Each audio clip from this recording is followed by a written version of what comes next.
There is a version of Colombia that lives inside the imagination of tourists long before they ever land there. It is a place painted by algorithms and fantasy, a country of endless beauty, intoxicating nightlife, perfect weather, rooftop views, and women so captivating they seem almost unreal.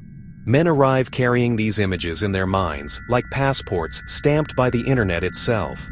They step off planes in cities like Medellin, Cartagena, or Bogota, believing they are entering paradise, believing the rules that governed caution back home somehow no longer apply beneath Colombian skies. And that is where danger begins, not with violence, but with illusion. Because the most dangerous thing about modern tourism in Colombia is not the nightlife itself, nor the beauty of the women, nor even the criminal networks operating beneath certain social scenes. The most dangerous thing is the psychological vulnerability of men who arrive emotionally unguarded, intoxicated by fantasy before they even order their first drink. Criminals understand this better than tourists ever do. They study loneliness, they study ego, they study desperation, arrogance, excitement, and emotional hunger with the precision of predators watching movement in tall grass. And in certain nightlife ecosystems across Colombia, some women, and often the organized groups connected to them, have become highly skilled at identifying exactly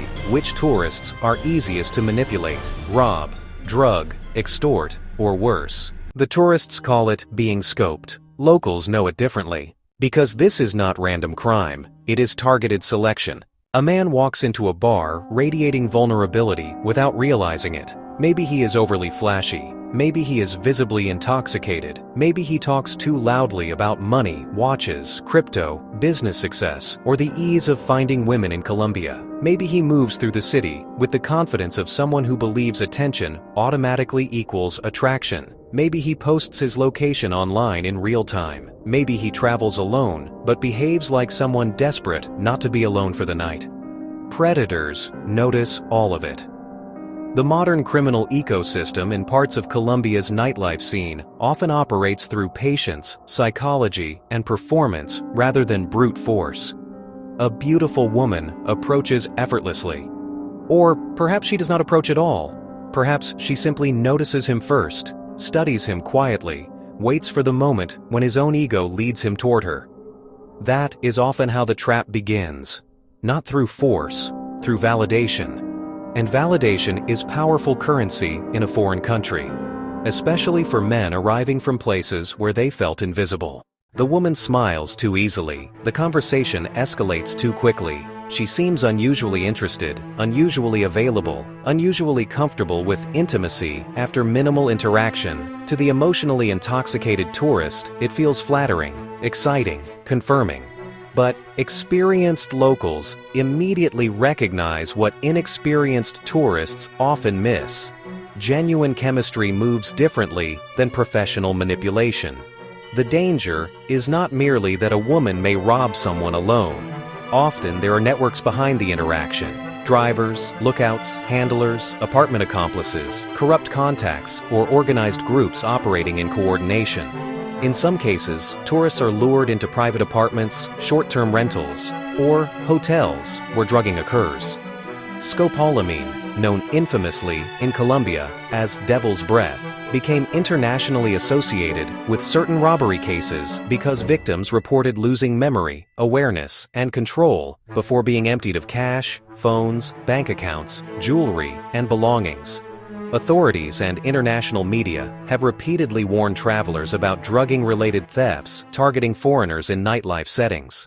But the deeper truth is this: the drug itself is not always the main weapon. The real weapon is emotional blindness. Because many victims ignore warning signs long before danger escalates, the fantasy becomes stronger than instinct. A man who would never trust strangers back home suddenly abandons caution because the environment feels exciting, flattering, exotic, or emotionally validating. He confuses attention with affection, desire with trust, attraction with safety. That confusion can become deadly. Reports over recent years involving foreign tourists in Medellin and other Colombian cities increasingly alarmed both authorities and locals.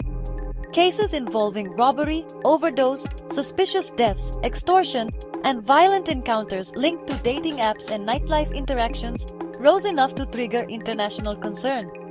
Colombian officials themselves openly acknowledged the issue, especially involving foreigners meeting strangers through apps or nightlife environments without proper caution. And yet, despite all the warnings, many tourists continue arriving convinced it will never happen to them. That mindset itself is the first red flag. Overconfidence is visible from a distance. Predators often target tourists who project easy access, men visibly drunk, emotionally impulsive, isolated, distracted, or excessively eager for female attention. They observe behavior patterns carefully. Does the tourist flash money openly? Does he brag loudly? Does he leave drinks unattended? Does he invite strangers directly to his Airbnb? Does he separate from friends? Does he use dating apps recklessly? Does he believe being desired automatically means being safe?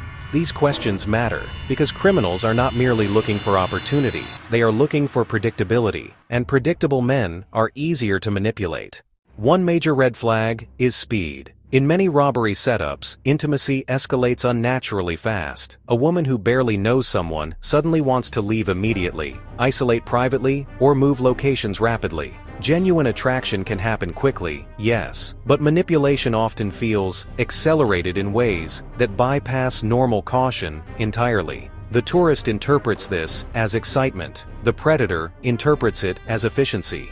Another red flag is pressure to relocate. If someone strongly pushes to go to your hotel, Airbnb, or another private location quickly, especially after minimal interaction, caution should immediately intensify. Organized criminals prefer controlled environments where surveillance is limited and victims become isolated. Short-term rentals particularly became associated with certain targeting patterns because security and guest monitoring are often weaker than major hotels. Another dangerous pattern involves dating apps. Many tourists arrive assuming apps are safer than street encounters because they feel modern and familiar. But in Colombia, authorities repeatedly warned foreigners that some criminal groups actively use dating apps to identify victims. Profiles may appear polished, attractive, and convincing because these operations are often practiced and intentional. Victims are selected strategically. Conversations escalate quickly, and meetings are arranged in environments favorable to the criminals involved. The smartest travelers understand something critical. Caution is not paranoia, it is respect for reality, and reality in any major nightlife city, whether in Colombia, Brazil, Thailand, or elsewhere, is that tourism attracts both opportunity and predators simultaneously. So how does someone avoid becoming a victim?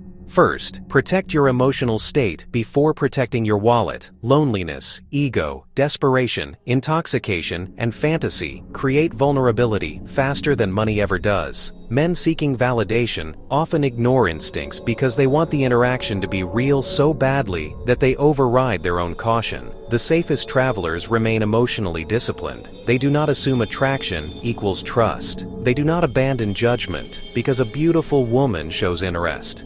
Second, control the environment. Meet in public places. Stay aware of exits, staff presence, surroundings, and transportation. Do not bring strangers directly to isolated apartments after brief interactions.